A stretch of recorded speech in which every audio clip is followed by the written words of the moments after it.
You don't know me, you just assume. Striding down the hall in your jean jersey, no teachers I can see. Third period bell, still 15 minutes away. Me, an easy hazing target? Not me, I tell myself. Don't shake, don't sweat yet, don't stutter. He blocks the hall, dark before me, number 21, bright in the dimness. You're a freshman, aren't you? You're a senior, aren't you? He tries to push me. I push him back, use my fear, make it anger, or at least determination.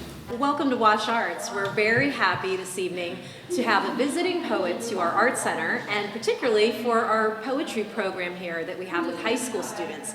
And his name is Neil Shepard. He's from Vermont and lives in New York City right now. We are thrilled to have him. He has an extensive background as a poet, essayist. He's the author of several books of poetry. Because I don't know these students who are here tonight, but Sandy tells me that there's a cross-section of people who are some new to poetry and some who have been writing for many years. I thought I would just talk about one of the magic centers of poetry, which is imagery,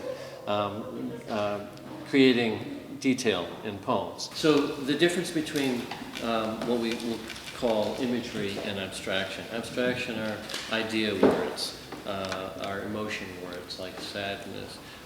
If you ever talk to psychologists, they sometimes like to divide the world into, this kind of mandala of sad, mad, glad, and afraid. You are either one of those things. You're feeling, but I always say, aren't there more than just four feelings?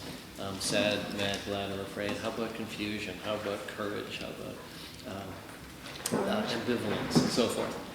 In any case, our job is, rather than say I'm sad, our job is to try to find some of the detailed ways, the concrete, specific, imagistic ways to talk about emotion. Okay? At a specific point, my shouts raise up the hand of my tiredly smiling father. A feeling something like guilt takes hold. I interrupt his work, but I can't resist.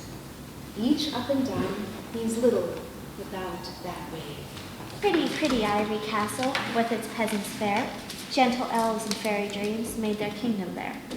A warming chill, a dragon's breath, a witch upon a hill, playful December's wonderland, that castle in the snow.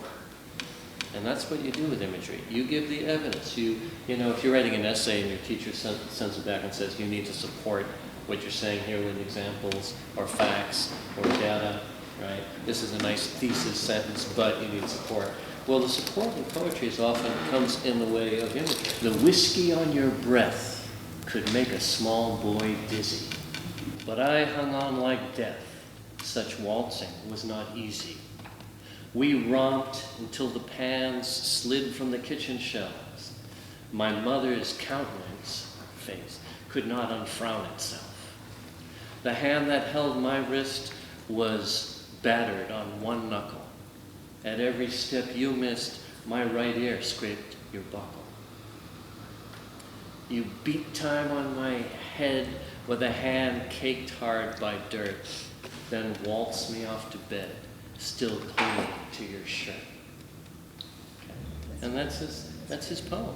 Okay? And he could have said abstractly, my father was a kind of rough guy, and yet I loved him, right? That's the prose version, that's the abstract version. But you're trying to find an imagistic way to convey these feelings to someone who does not know your father, okay? And you want the reader to do the detective work. Readers love to be the detectives, right? We don't want to be told how to feel. We want to feel smart. So we want to figure things out ourselves. Wash Arts is coming up on its 10th anniversary next year, 2012, and we have had a poetry program for all 10 years, we're happy to say, and it's a growing program. It's a really dynamic program. Mainly we work with high school students, but we also do work with some middle school age, 7th and 8th graders.